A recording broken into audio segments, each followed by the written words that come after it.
स्वानुभूति से कर प्रमाण, प्रगटाओ सहज सो के अक्षय।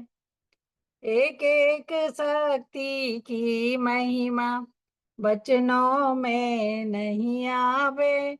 शक्ति अनंत उछले शाश्वत, चिंतन पार नहीं पावे। प्रभु स्वाधीन अखंड प्रतापी, अकृत्रिम भगवान आहो।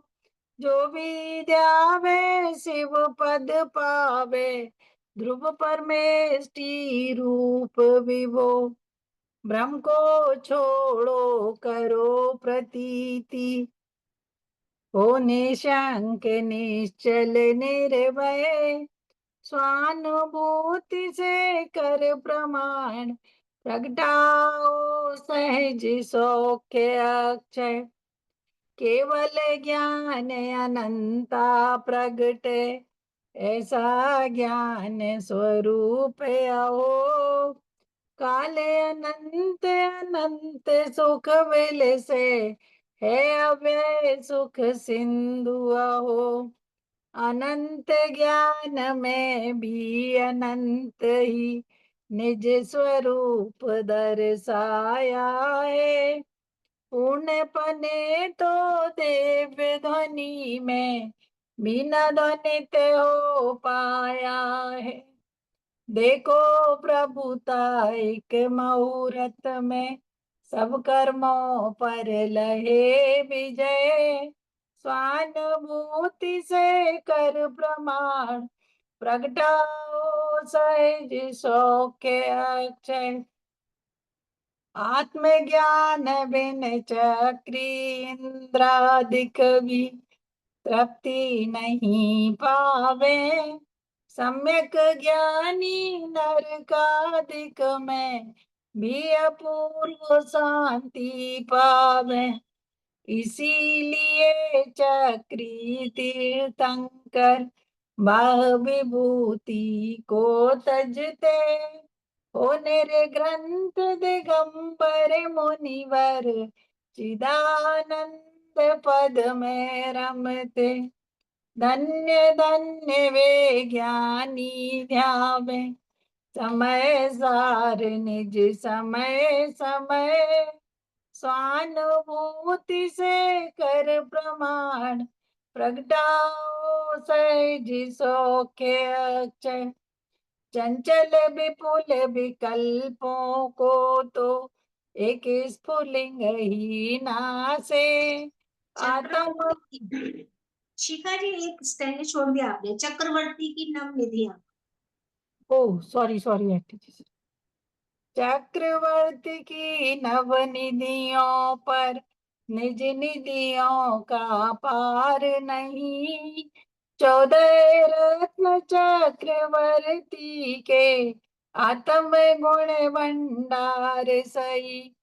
चक्रवर्ती का वैभव नश्वर, आत्म विभूति अविनाशी। जो पावे सोए आची, कट जाए आशा पासी। झूठी दैन्य निराशा तज कर, पाओ वैभव मंगलमय। स्वानुभूति से कर प्रमाण, प्रगटाओ सहज सौख्य अक्षय। चंचल विपुल विकल्पों को तो एक स्फुलिंग ही नासे। आत्म तेज पुंज सर्वोत्तम, कौन मुमुक्षु न विलासे। चिंतामणि तो पुण्य प्रमाण, जग इच्छाओं को पूरे। धन्य धन्य चेतन चिंतामणि, क्षण में वांछाएं चूरे। निर्वांछक हो अहो अनुभवो, अविनश्वर कल्याणमय। स्वानुभूति से कर प्रमाण, प्रगटाओ सहज सो के अक्षय।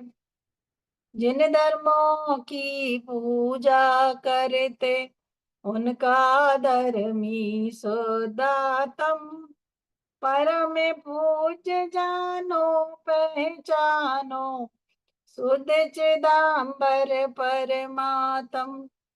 परम परिणामिक ध्रुव ज्ञायक लोकोत्तम अनुपम अभिराम। नित्य नित्य निरंजन परम ज्योतिमय परम ब्रह्म अविचल गुण धाम। करो प्रतीति अनुभव परिणति निज में ही हो जाए विलय।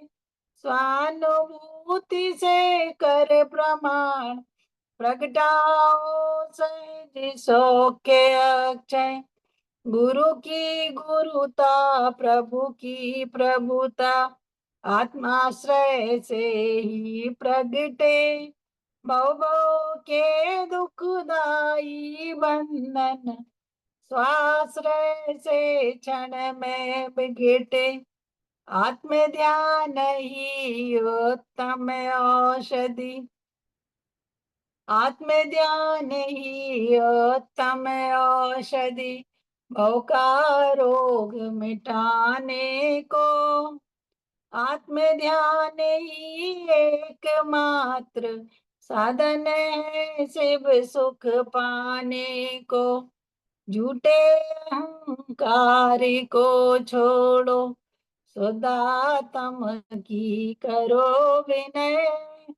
स्वानुभूति से कर प्रमाण प्रगटाओ सहज सौख्य अक्षय।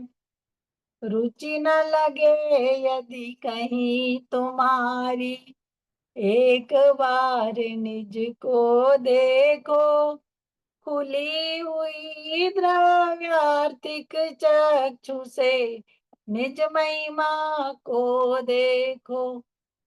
भ्रांति मिटेगी शांति मिलेगी। बेटा एक मिनट, इसमें जो ये आया है रुचि न लगे यदि कहीं तुम्हारी, इसका क्या अर्थ करेंगे? अंकल जी जैसे इसका अर्थ यहाँ पर करेंगे पूजा पाठ व्रत उपास में यदि हाँ, और बोलो। यदि रुचि नहीं लगती हो, फिर अपने भेदों में भी यदि रुचि नहीं लगती है तो पूरी तरह अपने अभेद पर आ जाओ। नहीं नहीं, इसका ये अर्थ ठीक है। और वो इसका अर्थ अपन ये करेंगे, जनरली लोग ये करते हैं कि बाहर तुम्हारी रुचि नहीं लग रही है तो इधर आ जाओ।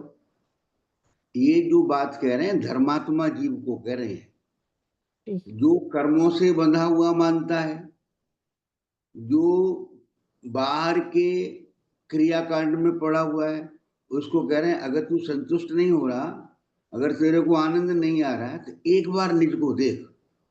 ये हाँ वो क्षुल्लक धर्मदास जी जैसे बन जाओ।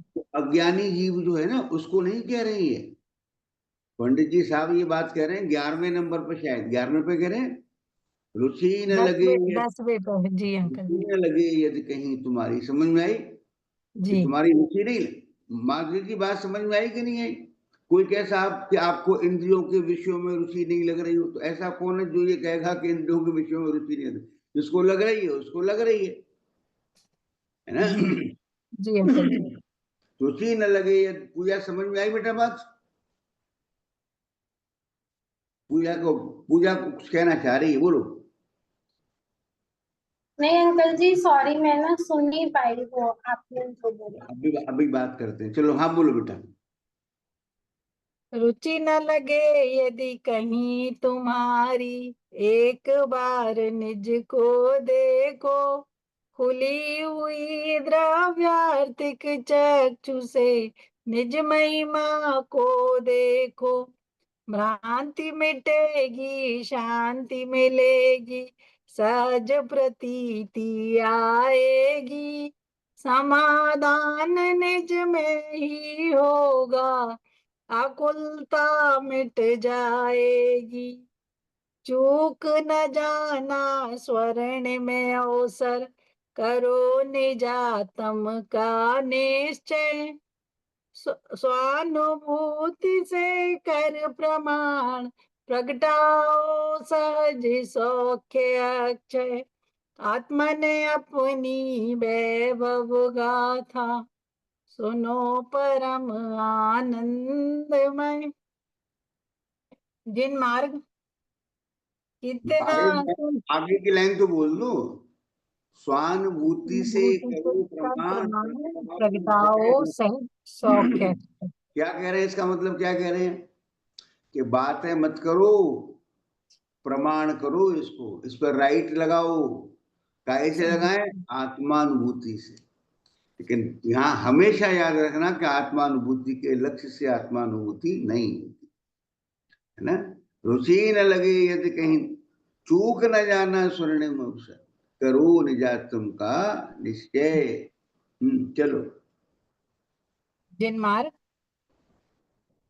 हम्म कितना सुंदर कितना सुखमय हो सहज जिन पंथ है।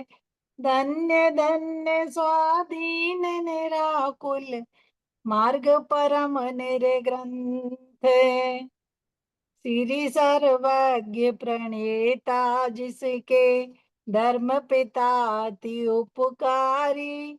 तत्वों का शुभ मर्म बताती, माजिन वाणी हितकारी। अंगुली पकड़ सिखाते चलना, यानी गुरु निर्ग्रंथ है। धन्य धन्य स्वाधीन निराकुल, मार्ग परम निर्ग्रंथ है। देव शास्त्र गुरु की श्रद्धा ही, संकित का सोपान है। महाभाग्य से अवसर आया, करो सही पहचान है। पर की प्रीति महादुखदाई, कहा श्री भगवंत है। धन्य धन्य स्वाधीन निराकुल, मार्ग परम निर्ग्रंथ है। निर्णय में उपयोग लगाना ही, पहला पुरुषार्थ है। तत्व विचार सहित प्राणी ही, समझ सके परमार्थ है। वेद ज्ञान कर करो स्वानुभव, विल से सौख्य वसंत है। धन्य धन्य स्वाधीन निराकुल, मार्ग परम निर्ग्रंथ है। ज्ञानाभ्यास करो मन माही, विषय कसायों को त्यागो। कोटि उपाय बनाए भव्य, संयम में ही नित चित पागो। ऐसे ही परमानंद वेद, देखो ज्ञानी संत है। धन्य धन्य स्वाधीन निराकुल, मार्ग परम निर्ग्रंथ। रत्नत्रयमय अक्षय संपत्ति, जिनके प्रगति सुखकारी। अहो शुभाशुभ कर्मोदय में, परिणति रहती अभिकारी। उनकी चरण शरण से ही हो, दुखमय भव का अंत है। धन्य धन्य स्वाधीन निराकुल, मार्ग परम निर्ग्रंथ। क्षमा भाव हो दोषों के प्रति, क्षोभ नहीं किंचित आवे। समता भाव आराधन से निज चित्त नहीं डिगने पावे। उर्मे सदा विराजे अब तो, मंगलमय भगवंत। धन्य धन्य स्वाधीन निराकुल, मार्ग परम निर्ग्रंथ है। हो निशंक निरपेक्ष परिणति, आराधन में लगी रहे। क्लेशित हो नहीं पापोदय में, जिन भक्ति में पगी रहे।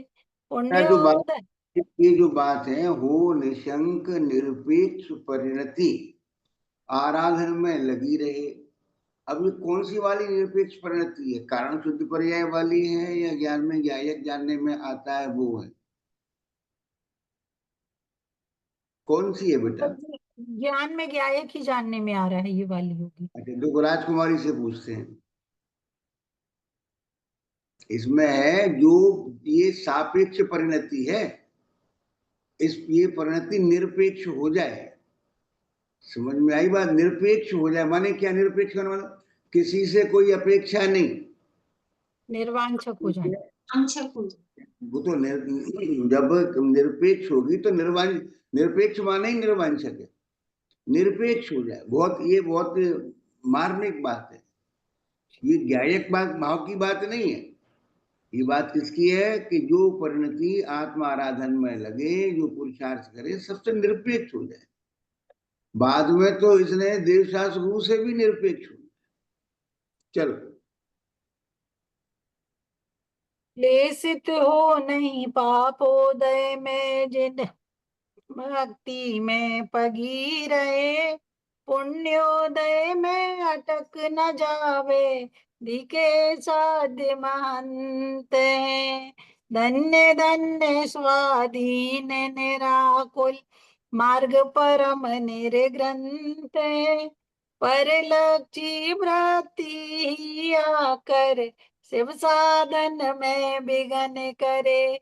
हो पुरुषार्थ अलौकिक ऐसा, सावधान हर समय रहे। नहीं दीनता नहीं निराशा, आत्मशक्ति अनंत है।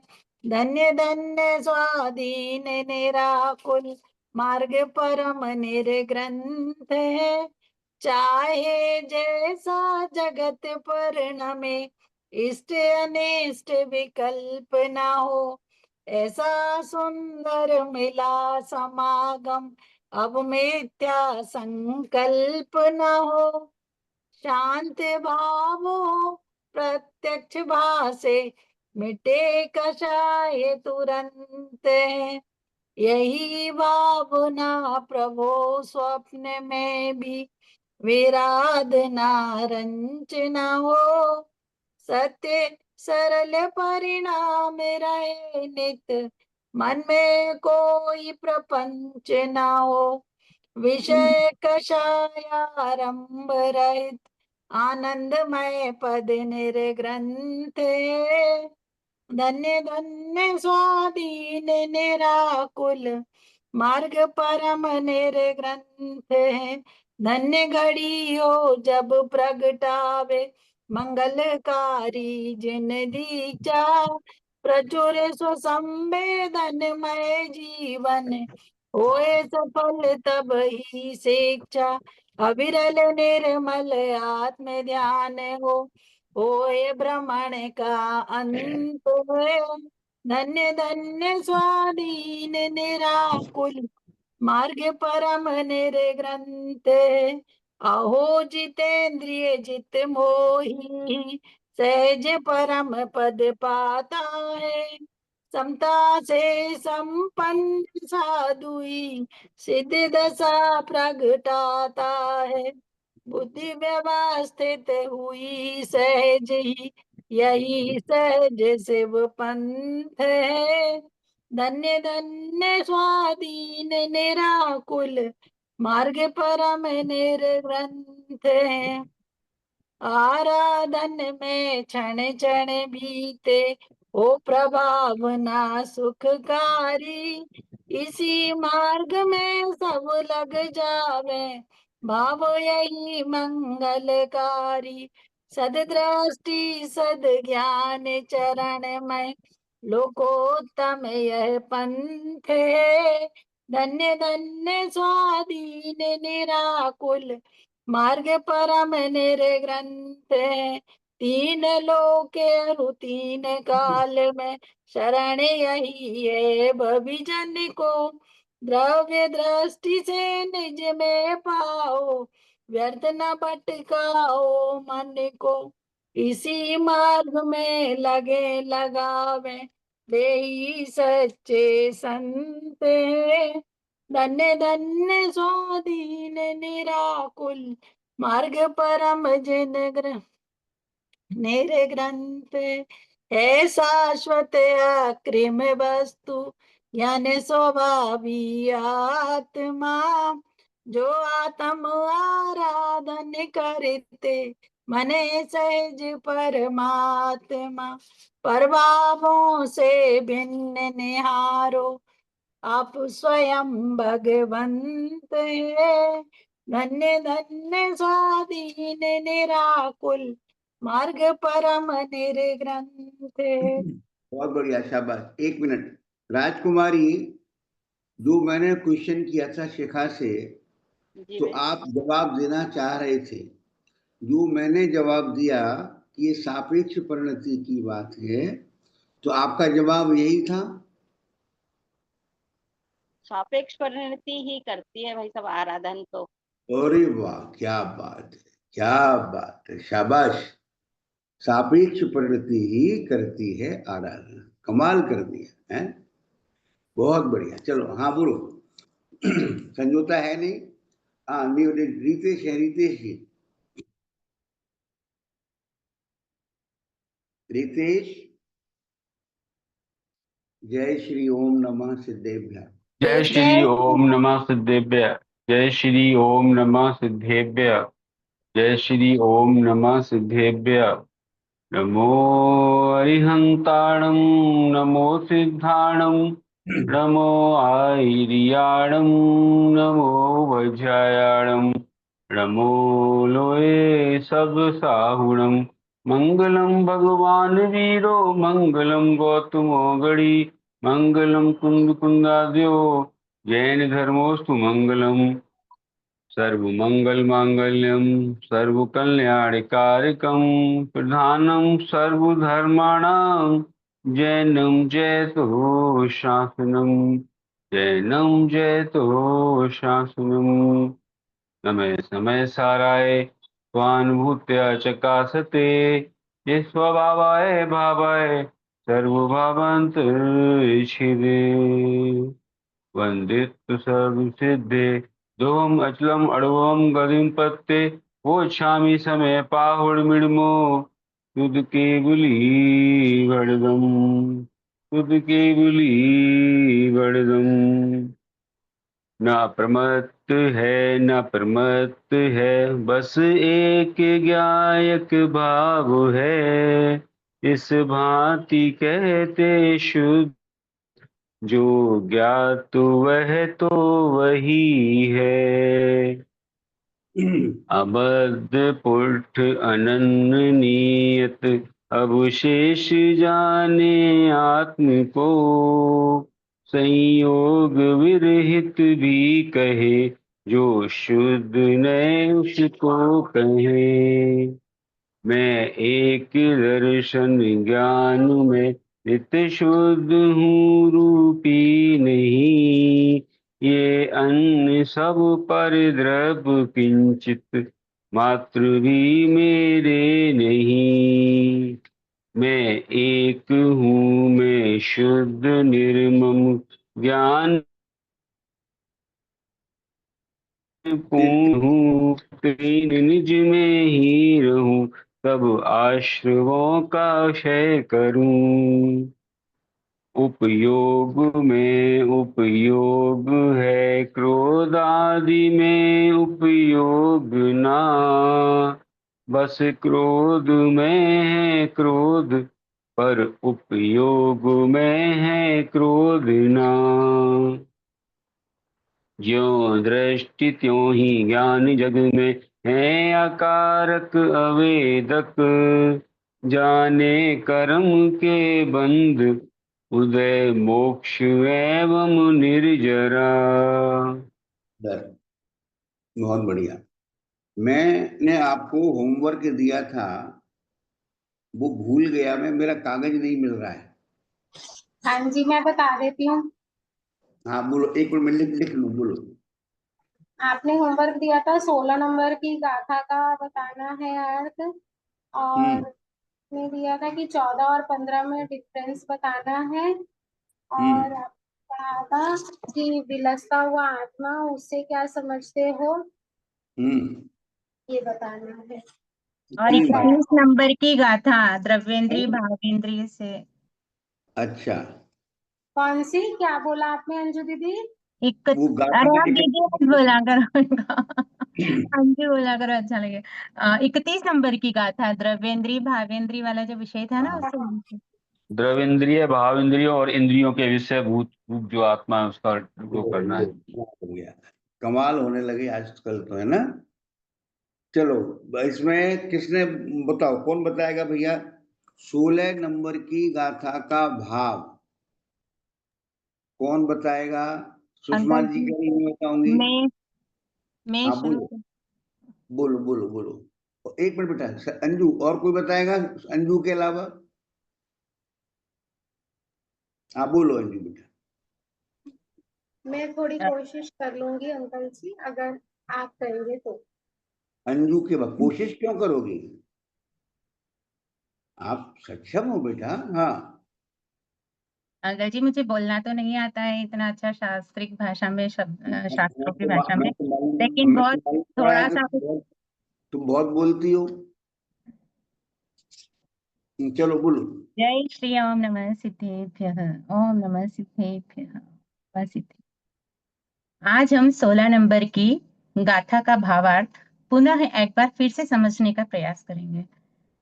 अ, जैसा कि हमें अंकल जी ने समझाया, उन्हीं शब्दों का विस्तार, उन्हीं शब्दों को कुछ संकीर्ण शब्दों में मैंने करके समझ करके आपके समक्ष प्रस्तुत करना चाहती हूँ। अगर कोई त्रुटि हो तो प्लीज सभी लोग मुझे क्षमा करें। अंकल जी मेरी गलतियों में प्लीज सुधार करें।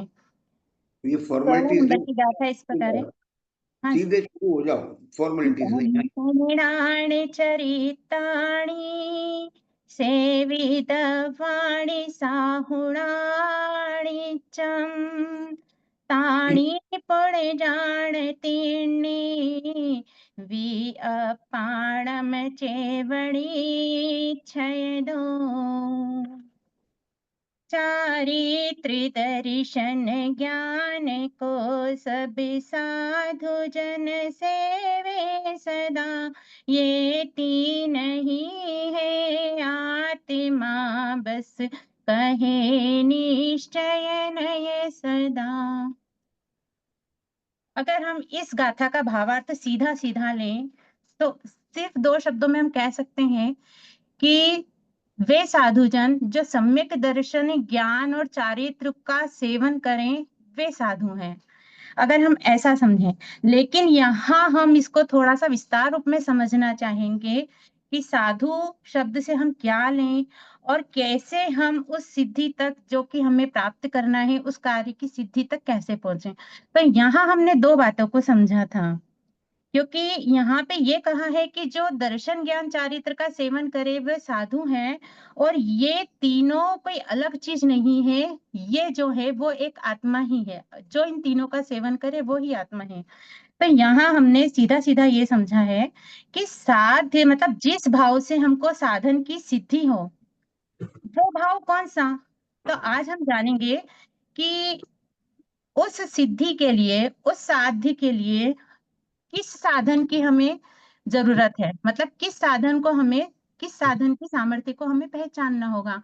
हमारा साधन क्या है, जो जिनेंद्र प्रणीत हमारा मोक्ष मार्ग है, वो हमारा साधन है।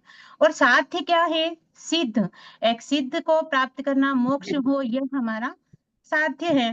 तो आखिर सबसे पहले हमें समझना होगा कि ये साधन क्या है। तो आइए, जिस भाव से साधन हो मतलब प्राप्ति हो, वो भाव क्या है, साधन क्या है। साधन है अपनी पर्याय का चिंतन। ध्यान दीजिएगा, साधन क्या है, अपनी पर्याय का चिंतन, अपने पर्याय की सामर्थ्य का भाव भाषण, गुणों अपने पर्याय के सामर्थ्य का भाव भाषण, और इसके माध्यम से अब हम यहाँ अपनी पर्याय का विचार करते हैं। क्या विचार करते हैं कि कौन सी पर्याय का चिंतन, आप जो बात कर रहे हैं वो कौन सी पर्याय का चिंतन करना चाहते हैं आप। तो यहाँ हमें उस पर्याय का भाव भाषण समझने के लिए उस पर्याय को समझना पड़ेगा। तो पर्याय की सामर्थ्य हम वैसे कई बार अंकल जी से समझ सके हैं, लेकिन एक बार फिर से आपके सभी के समक्ष इस एग्जाम्पल के द्वारा हम समझेंगे कि ये बात सत्य है। इससे पहले भी हमने पर्याय की सामर्थ्य समझने के लिए पहले हमें ज्ञान की सामर्थ्य समझना होगा। हमने इससे पहले की गाथा में ज्ञान की सामर्थ्य समझी, उससे पहले 14 नंबर की गाथा में हमने सम्यक दर्शन की सामर्थ्य समझी, दर्शन की। तो दर्शन ज्ञान की सामर्थ्य को समझने के बाद ये गाथा जो है चारित्र को लेकर के आई है। तो चारित्र मतलब सुख होता है, ये बहुत अच्छे से समझा और इसका विस्तार और मैं आगे करूंगी। तो इस पर्याय को समझने के लिए हमें उसकी सामर्थ्य को समझने के लिए चारित्र को, अब आप बताइए कि चारित्र मतलब क्या होता है। चारित्र मतलब क्या होता है, आप में से कोई बताएंगे चारित्र बराबर क्या है। चारित्र मतलब सुख। हाँ जी, चारित्र बराबर सुख हुए। तो चारित्र, सोचो तो एक बार सिद्ध चक्र महामंडल विधान में भी तो यह बात बहुत अच्छे से आई है।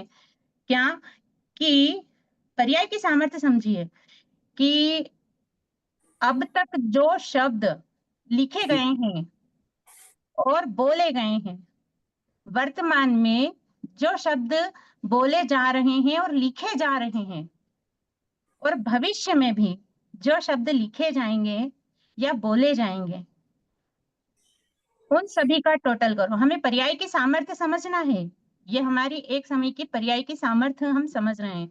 किसके माध्यम से समझ रहे हैं कि जब तक हमें उस केवल ज्ञान का कि पर्याय का बहुमान नहीं आएगा, हम इस पर्याय को समझने में उनके आनंद को नहीं समझेंगे, तब तक हम अपनी पर्याय को नहीं समझ पाएंगे। तो वहां कह रहे हैं कि इन सबका टोटल कर लो। इन सबका टोटल करने के बाद इसका अनंत से गुणा करो, फिर जो लब्ध आवे, जो लब्ध आवे उसकी, वो लब्ध भी भगवान के आनंद के एक समय की पर्याय के अनंतवे भाग को कहने में भी असमर्थ है। आप सोचिए तो कि एक समय के अनंत वे भाग की सामर्थ्य कितनी भगवान की, कितना, तो ये शब्द उनको भी कहने में असमर्थ है। तो मैं तो ऐसा अनंत पर्याय मुझ में से सुख गुण की अनंत अनंत पर्याय निरंतर निकल रही है, निरंतर आ रही है। उस सुख गुण की महिमा कितनी, एक समय, ये आपको एक समय की सामर्थ्य समझ में आई पर्याय की। इसी पर्याय के माध्यम से जब हम यहाँ दर्शन ज्ञान चारित्र की बात कर रहे हैं तो हमें कैसी पर्याय लेना है, आइए हम समझते। अभी हमने समझा कि वो पर्याय कौन सी, उसकी सामर्थ्य क्या। ऐसे अनंत अनंत गुणों का स्वामी भगवान आत्मा मैं अभी हूं, ऐसी महिमा जिसको आती है। एक बात बताइए, ऐसी महिमा जिसको आती है उसको क्या होता है। ऐसी बहुत महिमा अच्छा जिसको बोल रहे हो आती है बेटा, उसको आप सम्यक बहुत दर्शन। अच्छा बोल रहे हो, बहुत आत्मानुभूति। अच्छा, बहुत जी अच्छा। बहुत अच्छा रजनी जी, बहुत ही सुंदर। शरीर ने क्या बोला? आत्मानुभूति हाँ, मैं यहाँ अनंत पर गुणों का स्वामी भगवान आत्मा अभी हूँ। अच्छा, इसको तुमने बहुत अच्छा कहा है। थोड़ा, क्योंकि अभ्यास उतना नहीं है ना, तो सिस्टमेटिक नहीं है, लेकिन है बहुत अच्छा। मतलब आप इसका भाव समझे हुए, यहाँ पर ये कह रहे हैं साधु माने वो साधु नहीं, साधु माने सज्जन पुरुष।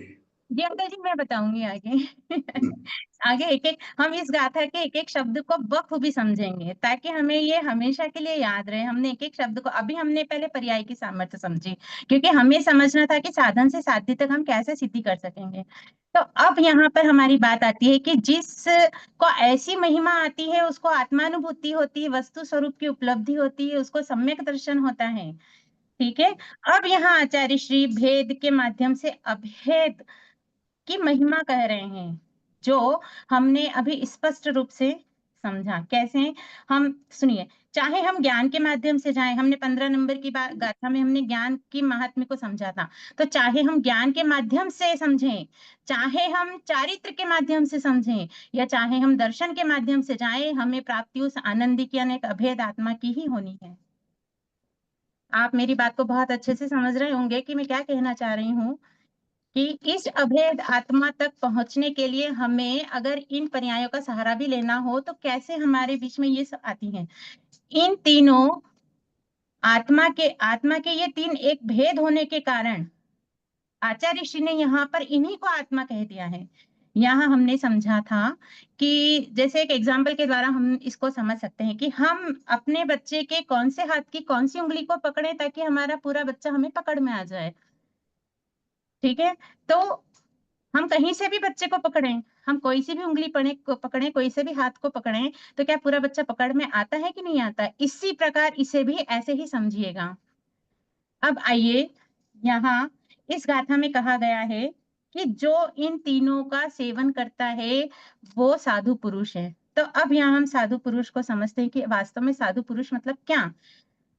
साधु पुरुष को ही ये तीन यानी सम्यक दर्शन, ज्ञान, चारित्र सदा सेवन करने योग्य है। तो ये तो साधु मतलब क्या, यहाँ साधु मतलब वे सज्जन पुरुष जो किसी भी पर्याय के माध्यम से एक अपनी आत्मा का ही सेवन करते हैं, अपनी प्रभुता का सदा सेवन करते हैं। इन तीनों के माध्यम से एक आत्मा को ही पकड़ में आता है और वो ही पुरुष साधु पुरुष यानी सज्जन पुरुष कहलाते हैं। सत मतलब अपनी प्रभुता यानी अपनी प्रभुता को सेवन करना, वही सज्जन पुरुष का कार्य है। जैसे हम एक एग्जाम्पल के माध्यम से समझ सकते हैं कि तरह तरह के व्यंजन हमें इष्ट प्रतीत होते हैं, हमें आनंददायी प्रतीत होते हैं। कभी इस तरह का व्यंजन हमें पसंद आता है तो हमें आनंद होता है। तो क्यों ना हम ये समझें कि ये दर्शन, ज्ञान, चारित्र भी तो हमारे व्यंजन ही है। कभी ज्ञान से सेवन करें, कभी दर्शन से सेवन करें, कभी चारित्र से सेवन करें, होना तो आनंद ही है। ठीक है, साधु पुरुष को हमने भली भांति यहाँ समझा कि साधु पुरुष कौन है और दर्शन, ज्ञान, चारित्र सदा सेवन करने योग्य है। अब इनके माध्यम से जो आत्मा पकड़ में आया, वो जिस आत्मा की महिमा आई, परिणति अंतर्मुख हुई, तो ज्ञान के माध्यम से क्यों आई? क्योंकि ज्ञान आत्मा ही है।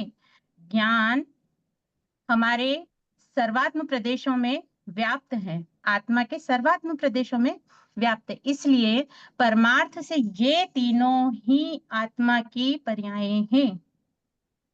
केवल ज्ञान की पर्याय का एक अंश है। ये आप ध्यान रखिए कि केवल ज्ञान मेरे एक ज्ञान की एक छोटी सी पर्याय का एक अंश है। हमने उसका महात्म्य पहले समझा है 14 नंबर की गाथा में, 15 नंबर की गाथा में। अब यहाँ कोई जीव सम्यक दर्शन, ज्ञान, चारित्र को प्राप्त हुआ, एक बार फिर हम समझते हैं क्योंकि ये चीज थोड़ा सा विशेष कठिन पड़ता है कि सम्यक दर्शन, ज्ञान, चारित्र तीन का सेवन करने वाला ही आत्मा कहा है।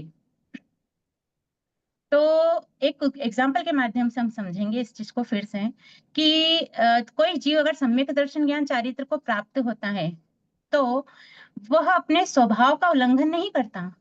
जिस जीव को ये चीज प्राप्त हुई है वो उसके स्वभाव का उल्लंघन नहीं करने से वो आत्मा ही है। जैसे जैसे हमने समझा था कि देवदत्त है, देवदत्त को सम्यक दर्शन, ज्ञान, चारित्र प्राप्त है होता हुआ, यदि वो इसके माध्यम से अपनी आत्मा को समझे तो वो उसके स्वभाव का उल्लंघन नहीं करने से, मतलब देवदत्त अलग और ये सम्यक दर्शन, ज्ञान, चारित्र एक अलग जीव को प्राप्त है, ऐसा नहीं है। ये जिसको प्राप्त है वो स्वयं आत्मा ही है। यहाँ तक आपको क्लियर है या कोई डिफिकल्टीज है तो आप क्वेश्चन रख सकते हैं कि आप ये गलत बोल रहे हैं या ये हमें समझ में नहीं आया है। तो अंकल जी बखूबी उसका विस्तार करेंगे। अंकल जी कहीं मैं गलत हूँ तो आप बताइएगा।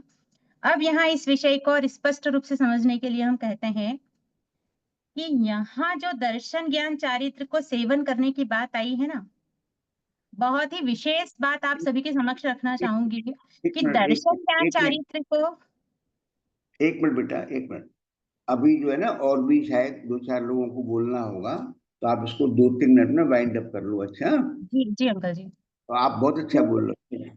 जी अंकल, कि दर्शन, ज्ञान, चारित्र को सेवन करने की जो बात आई है वो निश्चय चारित्र की बात है। बहुत ही सुंदर बात है, सुनिएगा कि 5 महाव्रत या व्यवहार रत्नात्रय के विकल्प निश्चय चारित्र नहीं है। 5 महाव्रत और रत्नात्रय के विकल्प निश्चय चारित्र नहीं है, धर्म नहीं है, यह तो राग है, इसलिए सेवन करने योग्य नहीं है। ध्यान दीजिएगा, जिस सम्यक दर्शन ज्ञान चारित्र की बात आई है वो निश्चय चारित्र की बात है। तो फिर क्या है यह निश्चय चारित्र? अब ध्यान दीजिएगा, अखंड, अभेद, एक रूप त्रिकाली ज्ञायक भाव की दृष्टि, निर्विकल्प सम्यक दर्शन है। हम समय सार जी पढ़ रहे हैं और समय सार जी की विषय वस्तु हमें कंठस्थ होना बहुत जरूरी है। सम्यक दर्शन किसे क्या कहा गया है कि एक ज्ञायक भाव रूप की निर्विकल्प दृष्टि ही सम्यक दर्शन है, उसी का स्वसंवेदन रूप ज्ञान सम्यक ज्ञान है, और उसी में लीनता आचरण रूप अनुष्ठान वह सम्यक चारित्र है। अब आपको बखूबी समझ में आ गया होगा कि वो साधु जन जो सम्यक दर्शन ज्ञान चारित्र को सेवते हैं वो साधु कहलाते हैं। तो इस निश्चय चारित्र की अपेक्षा से आप लीजिएगा। अब हम और जो इस रत्नात्रय का सेवन करें वो ही साधु हैं, क्योंकि अभेद अखंड ज्ञायक रूप एक आत्मा का सेवन करने से उसमें ये तीनों पर्याय आ जाती हैं। अब एक बहुत ही सुंदर बात आप सभी के समक्ष रखना चाहूंगी, छोटा सा है और समय ज्यादा नहीं लूंगी, कि पर्यायों का लक्ष्य करना। अब एक बात ध्यान दीजिए, किस पर्याय की बात करी हमने, जिस पर्याय के महात्म्य को समझा है वो पर्याय कैसी है कि पर्यायों का लक्ष्य करना व्यवहार है। समझ में आया आपको? देखिए 8 नंबर की गाथा में आया था कि दर्शन ज्ञान चारित्र को जो सदा प्राप्त हो वह आत्मा है, ऐसा भेद किया गया।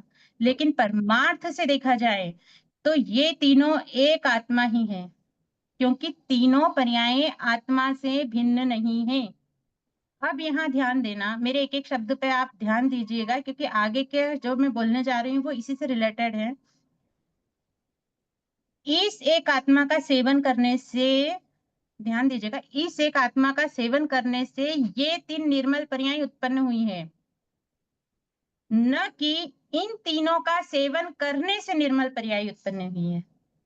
आप ध्यान समझिएगा बात को। हम दर्शन ज्ञान चारित्र का लक्ष्य करके अगर प्राप्त करना चाहेंगे तो हमें आत्मा की प्राप्ति नहीं होगी। लक्ष्य आत्मा का होगा तो उस आत्मा के माध्यम से ये तीनों निर्मल पर्याय उपजेगी ही उपजेंगी, क्योंकि लक्ष्य यदि पर्यायों का होगा ना तो ये व्यवहार हो जाएगा। लक्ष्य एक आत्मा का हो और उसके लक्ष्य से ये 3 निर्मल पर्याय उत्पन्न होती है। व्यवहार होने के कारण इन पर्यायों का लक्ष्य या आश्रय करने योग्य नहीं है।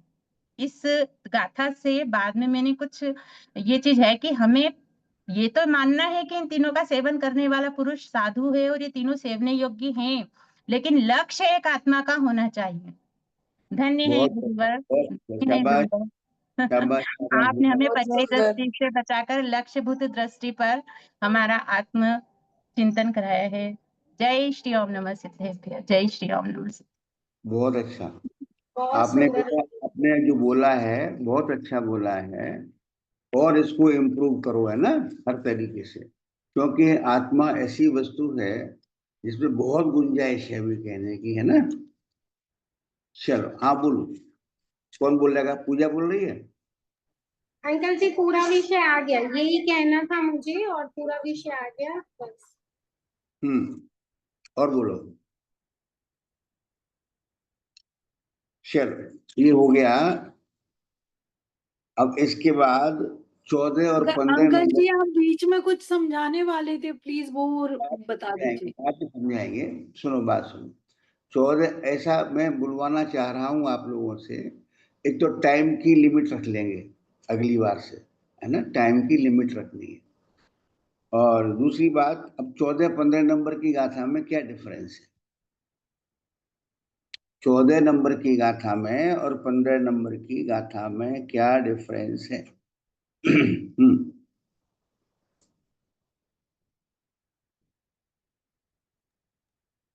बोलो भाई। अंकल जी मैं हाँ बोलो बोलो, शाबाश।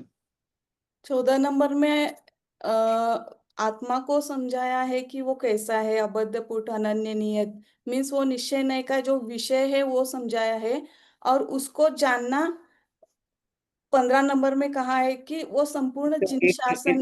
एक मिनट, शाबाश, आप सही बोलने जा रहे हो, मुझे पता है, लेकिन एक बात ध्यान रखो, अब वो निश्चय और व्यवहार, इन दोनों को लपेट के बाहर रख दो। निश्चय माने, निश्चय की जगह बोलना तो बोलो वास्तविक में, वास्तव, वास्तव। वास्तव में, शाबाश, वास्तव में। तो 15 नंबर में कहा है कि वो एक आत्मा को जानना ही संपूर्ण जिन शासन को जानना है। ये बस डिफरेंस है, बोलो क्या? वहां पे। हाँ, हाँ, बोलो बोलो बोलो। नहीं, इतना ही कहना था मुझे। और कौन बोलेगा? अंकल जी 2 मिनट ही बोल पाऊंगी मैं, क्योंकि बाहर थोड़ा जा मैं, हाँ, नहीं, मैं सिर्फ एक डिफरेंस बताना चाहती हूँ कि 14 नंबर की गाथा में तो मुझे आचार्य श्री ने निर्णय कराया है कि मेरी प्रभुता कैसी है, कि मैं अनादि से अपने को पर्याय सहित मान रहा था, तो मैं त्रिकाली भगवान आत्मा पर्याय रहित हूँ। और मतलब मैं वो सब मैं भी इतना डिटेल में नहीं लेती हूँ अंकल जी, कि क्या-क्या बताया कि मैं कैसे बंधा हुआ नहीं हूँ, रागादि नहीं हूँ, किसी भी गति में गया तो मैं वो नहीं हूँ, मेरी प्रभुता हमेशा कायम रही, मैं हमेशा प्रभुता से शोभायमान हूँ। ये 14 नंबर की गाथा में मुझे मेरी प्रभुता के बारे में निर्णय कराया है कि मैं ये पर्याय रहित हूँ, जो अनादि से मैं अपने को पर्याय मान रहा हूँ। और फिर 15 नंबर की गाथा में मतलब इससे मेरा 14 में यथार्थ निर्णय कराया है, और 15 नंबर की गाथा में जब मेरा ऐसा यथार्थ निर्णय हो गया, मुझे ऐसा लगने लग गया कि मैं ऐसा नहीं हूँ, मतलब ये पर्याय रहित हूँ मैं, और मुझे ऐसा भावभासन होने लग गया। तो मेरी ज्ञान कला सहज रूप से चलने लग गई, मुझे ऑटोमेटिक मतलब सहज रूप से अपना आमिर्भाव होने लग गया और ज्ञेयों का तिरुभाव होने लग गया। तो आचार्य श्री का कहना है कि जब मुझे ऐसा लगने लग गया, जब मुझे ऐसा भाववासन हो गया, तो मैंने पूरे जिन शासन को समझ लिया। क्या बात है। हाँ, तो अंकल जी मैंने मेरे ऊपर लिया है। तो उसी दिन जिस दिन मुझे ऐसा भाववासन हो गया, मतलब समझने लगा कि मैंने पूरा सारभूत, प्रयोजनभूत जो पूरा जिन शासन का है, जो सिर्फ़ मैं हूँ, मैं मेरे तक पहुँच गया, मैं परिपूर्ण हूँ। यहाँ तक जो मुझे निर्णय कराया था 14 नंबर की गाथा में, वो मेरा कायम हो, मतलब वो सक्सेसफुल हो गया आचार्य श्री की मेहनत। 15 नंबर की गाथा में मैं मेरे तक पहुँच गया, और यही जिन शासन है और यही जिन शासन का सार है। शाबाश, सुंदर, बहुत सुंदर। बहुत बढ़िया। बोलो, और बोलो, कौन बोल रहा है? 16वीं गाथा में इसी के आगे कहा कि ऐसा जो समझ गया है वो साधु पुरुष है, और वो साधु पुरुष जब इस तरह की उपासना करता है और ऐसा उपासित होता हुआ, वो ही उपासना कहलाती है, ये बात कही। बहुत बढ़िया, बहुत ये बढ़िया। सब स्टेजेस से यहाँ तक पहुँच गया, उसके बाद मैं आगे उधर बढ़ गया। बहुत बढ़िया। अच्छा, आगे बढ़ो। कुछ और बोलना चाहता है कोई? जी, मैं बोलूं? हाँ, बोलो बोलो। 13 नंबर की गाथा में हमें शुद्धने से जैसा आत्मा दिखाया गया कि नव तत्वों में हो व्याप्त दिखाई देने पर भी वो आत्मा शुद्ध है, उससे भिन्न है। तो फिर वो जो शुद्ध ने द्वारा जो अपना आत्मा दिखाया गया, तो शिष्य ने पूछा 14 नंबर की गाथा से पहले कि ऐसी आत्मा की अनुभूति कैसे हो सकती, क्योंकि मुझे तो आत्मा रागी दिखाई देता है, मुझे तो आत्मा कर्मों से बंधा हुआ दिखाई देता है, मैं कैसे देखूं ऐसी शुद्ध से जो आपने आत्मा दिखाया उसको मैं कैसे देखूं? तो उन्होंने कहा कि देखना वहीं पर ही है, स्वभाव के समीप जाके देखेगा तो कर्मों ने तुझे बांधना तो दूर छुआ भी नहीं, और पर्याय के समीप देखेगा तो बंधा हुआ दिखाई पड़ेगा। तो तू निर्णय कर कि तुझे देखना कैसे, जिससे तुझे सुख की अनुभूति होती हो, जिससे तुझे अभी आनंद आता हो, तू वही तो देखेगा अपने को। तो उन्होंने मेरे को इन 5 विशेषणों द्वारा मेरी पहचान कराई। जैसे हम अपने बच्चे को कोई भी नई वस्तु दिखाते हैं तो उसको लक्षणों से समझाते हैं कि ये वस्तु ऐसी, उसी प्रकार आचार्य श्री ने हमें हमारे आत्मा का परिचय इन 5 लक्षणों द्वारा करा कि ऐसा आत्मा तू है और ऐसा ही अपने को देख, पर्यायों के बीच रहता हुआ। तो 14 नंबर की गाथा निर्णय कराने की गाथा है कि तू कैसा प्रभु है, तू कैसे शुद्ध आत्मा है। तू कैसे अपने को देखेगा। और 15 नंबर की गाथा में उसका फल बताया है। 15 नंबर की गाथा में ये बताया कि जिसको ऐसे देखने की कला आ जाती है तो वो विशेष यानी कि गेयाकार रूप होते हुए भी, गेयाकार दिखाई देने पर भी ज्ञान का ही अनुभव करता है। उसको सामान्य का आविर्भाव यानी कि ज्ञान का आविर्भाव, आविर्भाव मतलब ऊर्ध्व, अपना ज्ञान स्वभावी आत्मा उसको ऊर्ध्व रहता है और ये गेयाकार उसको तिरोभूत रहते हैं। मिले जुले दिखाई देने पर भी वो उसी समय उसको भिन्न अनुभव कर सकता है, ऐसा उसका फल दिखाया वहां 15 नंबर की गाथा में। तो शाबाश। फिर आया कि ये जो तुझे देखने की कला है यही तो सारे जिन शासन में समझाया गया तरह तरह से, और है ही क्या द्वादशांग में, यही है। तो ये अपने ऐसे शुद्ध आत्मा की अनुभूति ही समस्त जिन शासन की अनुभूति, यानी कि जिन शासन में जिन वाणी में जैसा आत्मा दिखाने का प्रयास किया गया वो तूने देख लिया, तो तूने समस्त जिन शासन को प्राप्त कर लिया, शाबाश। ऐसा। बहुत बढ़िया। अभिनंदन, ताली बजाओ बेटे या जोर से, अच्छी नहीं लगी? इसको बोलते हैं सपोर्ट, कितना सपोर्ट करता है ये, है ना? शाबाश। और बोलो।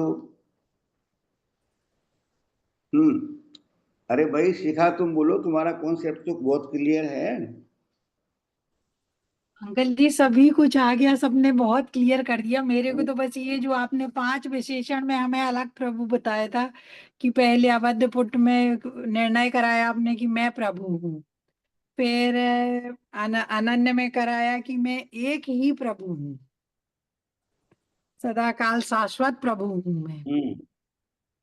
फिर आपने बताया कि नियत में मैं एकाकार प्रभु हूँ, अविशेष में अभेद प्रभु हूँ, और संयोग भी रहित में भाई राग रहित या रागी या परिपूर्ण प्रभु हूँ, ऐसा मेरे को जब निर्णय हुआ। और फिर आखिरी में जब आया कि इत अपनी प्रभुता का पूरा निर्णय हो गया, उसके बाद जब मैंने ये निर्णय कर लिया तो ज्ञान मेरा हमेशा ऊर्ध्व रहा, और ज्ञान ऊर्ध्व रहा, और जो गे रहे उनकी अब इतनी ज्यादा वो नहीं रही हमारी लाइफ में। तो हमने लगा कि अब मैंने सही जिन शासन को समझा है, जिनागम को अभी ही समझा है, इन 2 गाथाओं के माध्यम से ही समझा है। शाबाश। और कोई बोलेगा? बोलो भैया, और कोई नहीं बोल रहे हैं, क्या बात है? देखो, 14 और 15 नंबर की गाथा। 15 नंबर की गाथा में कहा द्रव्यशुद्ध और भावशुद्ध रूप है जिन शासन। तो 14 नंबर की गाथा पढ़ करके आपका अपनी प्रभुता का जो निर्णय हुआ वो तो आपने द्रव्य शुद्ध को जान लिया, संपूर्ण द्रव्य शुद्ध को जान लिया, ठीक है। और अभ्यास करते करते ऐसा आपको भासने लगा, अनुभूति नहीं हुई अभी, तो ये सारा भाव शुद्ध जान लिया आपने। वो जिन शासन है वो द्रव्य शुद्ध रूप और भाव शुद्ध रूप, ऐसा आया कि नहीं है? द्रव्य शासन समझ में आई बात कि नहीं आई है? वो द्रव्य शुद्ध रूप है। तो कहे वो जो जिसने ऐसा निर्णय किया, जिसको ऐसा लगा, ऐसा भाव भाषण हुआ, ऐसे जीव को ही अनुभूति होती है। तो अनुभूति होती कैसे है? तो कहते हैं उस समय सारे ये आकार होते हैं, लेकिन वो आत्मा में हर समय ज्ञान जानने में आ रहा है, गे जानने में आ रहे हैं। तो करें गेयाकारों का तिरोभाव हो जाता है, माने गेयाकार रूप ज्ञान का तिरोभाव रहता है अनुभूति के काल में, और ज्ञानाकार रूप ज्ञान का आविर्भाव रहता हो जाता। ठीक है ना? आई बात समझ में कि नहीं आई? बहुत शॉर्ट में बताया मैंने आपको। तो दूसरी बात बेटा कि आप जो बोलो, एक तो नयों को थोड़ा छोड़ दो। अब हम किसी को समझाने के लिए नहीं पढ़ रहे हैं, हम अपने अभ्यास के लिए पढ़ रहे हैं। तो जैसे 14 नंबर की गाथा थी, वहां आचार्य श्री ने निश्चय और व्यवहार शब्द इस्तेमाल नहीं किया, स्वभाव और पर्याय शब्द इस्तेमाल किया। अब हम भी तो कुछ मेहनत करेंगे कि नहीं करेंगे? तो कहेंगे बहिर्दृष्टि से देखें तो बंधा हुआ लगता है, और अंतर्दृष्टि से देखें तो आचार्य जी ने कहा तो ये है कि स्वभाव के समीप जाकर के देखो, बात तो वही है। मैंने ये कहा कि जब तक हमारे पास, बेटा समझ में आई बात की नहीं है? 13 नंबर की गाथा में कहा कि ये नव तत्व हैं, भूतार्थ से देखो,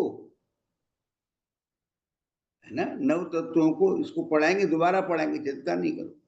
नव तत्वों को भूतार्थ से देखो, तो भूतार्थ से देखने पर वे नव तत्व दिखते ही नहीं, एक आत्मा दिखता है, मतलब ज्ञान में भूतार्थ से देख। वो आत्मा कैसा है ये 15 नंबर में बताया, और उसकी अनुभूति होने पर क्या होता है 14 में बताया, अनुभूति होने पर क्या होता है 15 में बताया। 16 में ये बताया है कि वो अनुभूति होती कैसे है, समझ आई? जिसने ये गाथाओं के आधार पर सत स्वरूपी आत्मा को समझा, उसके वैभव को समझा, और इसकी अनुभूति करना कितना सरल है ये समझा, तो कहे 16 नंबर की गाथा बताती है वो सज्जन है। कौन सज्जन है? कोई आपके घर आया, आपने खाना खिला दिया उसको, वो सज्जन जिसने अपनी सत्ता अस्वीकार की, वो उसने अपनी सत्ता की स्वीकृति की है। अब वो क्या करे? तो 16 नंबर की गाथा में बताया कि कैसे हो आत्मानुभूति। बहुत सुंदर गाथा है।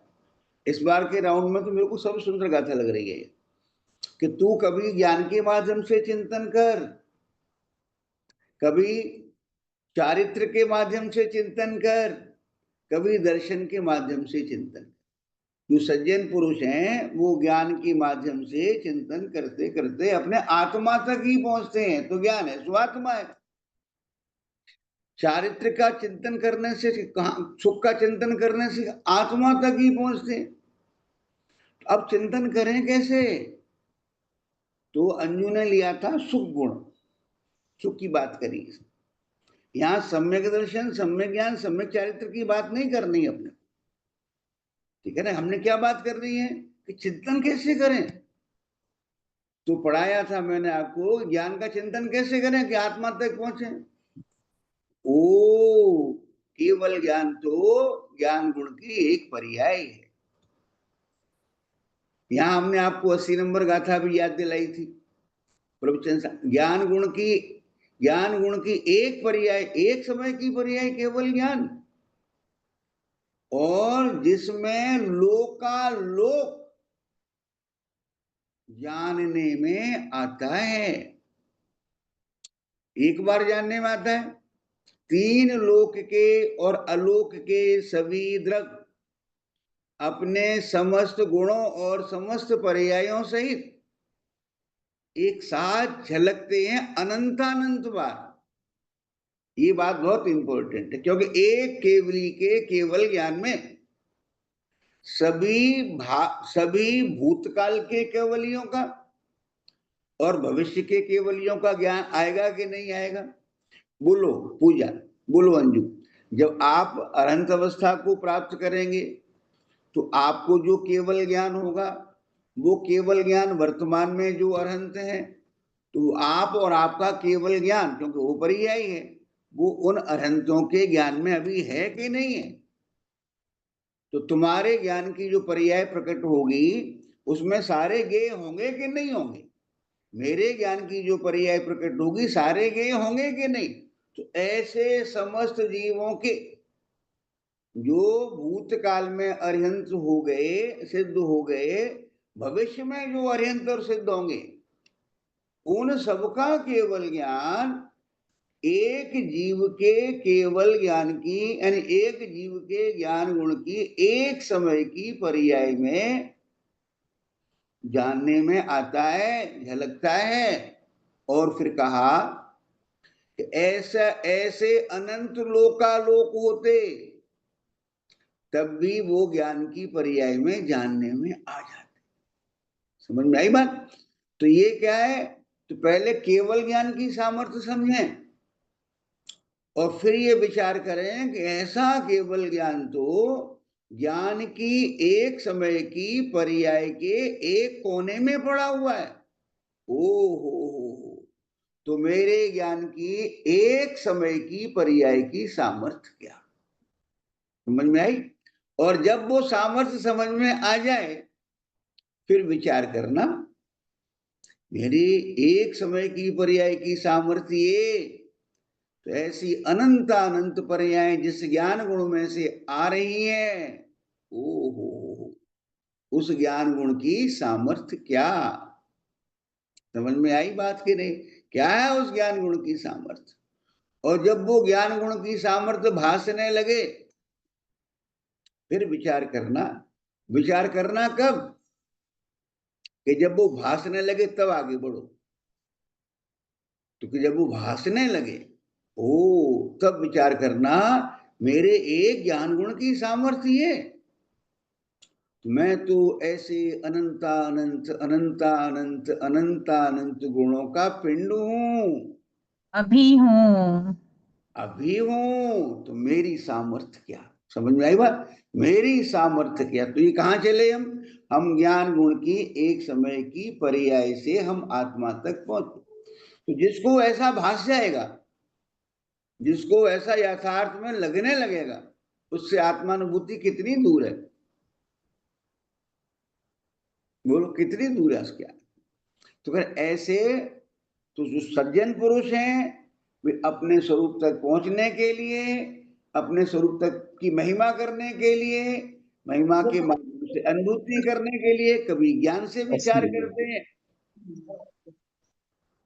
आप बोलो कौन बोल रहा है?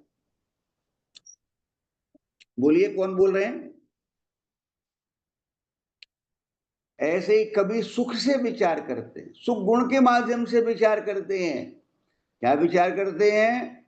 तो इसमें हमने आपको पढ़ाया था कि सिद्ध चक्र महामंडल विधान की 5वीं या 6वीं पूजा में आया है, हमने उनका नहीं देखना है कि जो ये आया है कि भूतकाल में जितने पुद्गल परमाणु शब्दों रूप परिणमित हुए, बोले गए या लिखे गए, अभी जितने शब्द बोले जा रहे हैं, लिखे जा रहे हैं, भविष्य में बोले जाएंगे, लिखे जाएंगे, इन सब का टोटल करो और इसको अनंत से गुणा करो,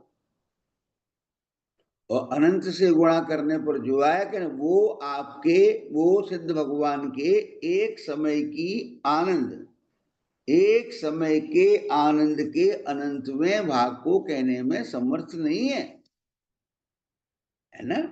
समझ में आई? तो कैसा है एक समय का आनंद? कैसा है एक समय का आनंद? तो आत्मानुभूति होने पर आपको जो आनंद आएगा, तो आपका एक समय का आनंद और सिद्धों का एक समय का आनंद क्या अंतर है? सिद्धों के आनंद को तो नहीं कह सकते, आपके आनंद को कह सकते हैं। आपको जो आनंद आएगा, ओ ऐसी तो मेरे आनंद गुण की, मेरे सुख गुण की ऐसी पर्याय, ये मेरी पर्याय की सामर्थ्य। हो समझ में आई बात की नहीं आई? आगे आपको मालूम है, सब मालूम है ना? मालूम है? तो कह रहे तो फिर वो सुख गुण जिसमें से ऐसी अनंत अनंत पर्याय एक के बाद एक आएंगी, आने वाली हैं, आने की सामर्थ्य है, तो उस सुख गुण की सामर्थ्य क्या? और जब ये समझ में आए तो विचार करना, ऐसे अनंत अनंत गुणों का स्वामी कौन? कितने अनंत अनंत?